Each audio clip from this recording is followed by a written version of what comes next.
Oh shit, आज तो मैं बहुत लेट हो गया। आज तो मुझे बहुत डांट पड़ेगी क्योंकि मिस्टर एम हैमल ने हमें पार्टिसिपल्स के टॉपिक को प्रिपेयर करने के लिए बोला था और मुझे तो पार्टिसिपल्स का पी तक नहीं आता है। क्यों ना मैं आज स्कूल ही बंक कर लूं। वैसे भी आज मौसम कितना अच्छा है, काफी शाइनिंग डे है आज। पेड़ों पे चिड़ियों के चहचहाने की आवाज आ रही है। यहाँ सामने खुले मैदान में पर्शियन सोल्जर्स ड्रिलिंग कर रहे हैं। मेरा तो मन कर रहा है क्यों ना मैं आज यहीं रह जाऊं। क्या करूं यार, स्कूल जाऊं या स्कूल बंक करूं। छोड़ ना यार, स्कूल चलते हैं। ये सब मेरे मन में आते हुए मैं स्कूल की तरफ बढ़ा। आगे रास्ते में टाउन हॉल के पास मुझे काफी भीड़ दिखाई दी, काफी भीड़। पिछले 2 सालों से हमारे सारे बुरे समाचार यहीं से आ रहे हैं। हारी हुई लड़ाइयों के समाचार, कमांडिंग ऑफिसर्स के बारे में। अब पता नहीं क्या हो गया। लेकिन छोड़ो, मुझे उससे क्या, मुझे तो अभी जल्दी स्कूल पहुंचना है। मुझे ऐसे आते हुए देख एक वॉचर ने बोला, Don't go so fast, bub. You'll get to your school in plenty of time. तभी मैं समझ गया वो मेरा मजाक उड़ा रहा है और मैं उसे इग्नोर करके क्लास के लिए निकल गया। और जब मैं स्कूल कैंपस में पहुंचा तब मैंने देखा, अरे आज ये इतनी शांति क्यों है। वैसे तो बच्चों के शोर की आवाज बाहर तक सुनाई देती है, पर आज इतना सन्नाटा क्यों है। ये सब सोचते सोचते मैं क्लास की गेट तक पहुंचा। मैं सोच रहा था कि चुपचाप क्लास के अंदर जाके अपनी सीट पर बैठ जाऊं, पर तभी मेरे टीचर ने कहा, अंदर आ जाओ फ्रांस, हम तुम्हारे बिना ही शुरू कर रहे थे। और जब मैंने मेरे टीचर को देखा तब मुझे पता चला कि वह उसी फॉर्मल ड्रेस में थे जो वो किसी फंक्शन या प्राइज डे के दिन पहना करते हैं, पर आज तो ऐसा कुछ नहीं था।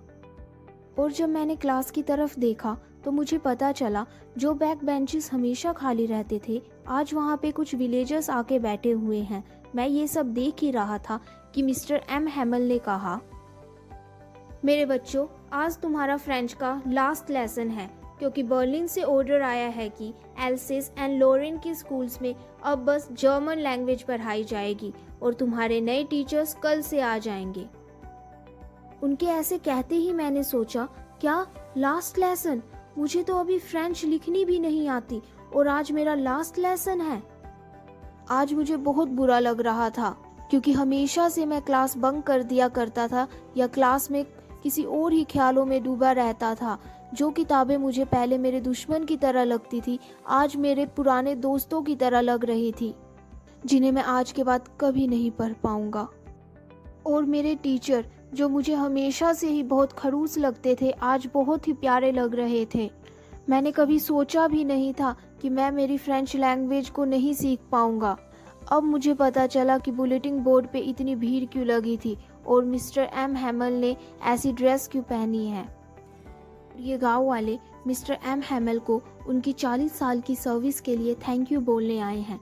मैं ये सब सोच ही रहा था कि मिस्टर एम हैमल ने मेरा नाम लिया तो मैं समझ गया कि अब पार्टिसिपल्स को जोर जोर से पढ़ने की मेरी बारी है। और जैसा कि मुझे डर था, मैं पहले वर्ड में ही अटक गया।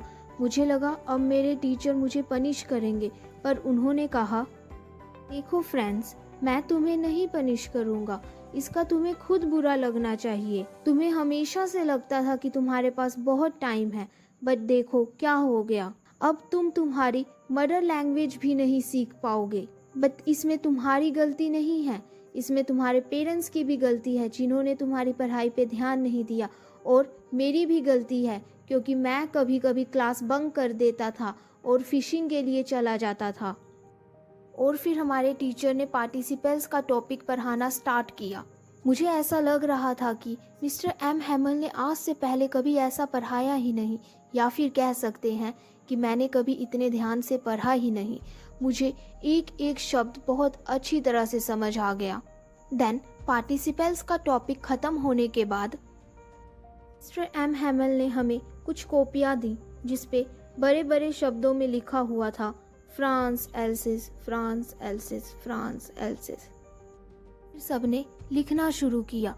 पूरी क्लास में एक अजीब सी शांति थी। बस एक चीज की आवाज आ रही थी, कॉपियों पे लिखने की आवाज। सब बहुत शांति से लिख रहे थे। तभी मुझे छत पे कबूतरों के आने की आवाज़ आई। वो गुटरगू कर रहे थे। मैंने सोचा कि क्या ये बर्लिन वाले इन कबूतरों से भी जर्मन लैंग्वेज में बोलने को कहेंगे। और फिर कुछ समय बाद बेल बजती है एंड जर्मनी के सोल्जर्स के ड्रिल करने की आवाज़ स्कूल के पास पहुंच रही होती है। उसके बाद मिस्टर एम हैमल पीछे मुड़े, चौक उठाया और ब्लैकबोर्ड पे बड़ी ही ताकत के साथ बड़े बड़े अक्षरों में लिखा, वी वाले फ्रांस, फ्रांस अमर रहे। उसके बाद उन्होंने अपना सर ब्लैकबोर्ड की तरफ ही रखा और बिना मुड़े इशारों में कहा कि क्लास ख़त्म हो चुकी है, आप सब जा सकते हैं।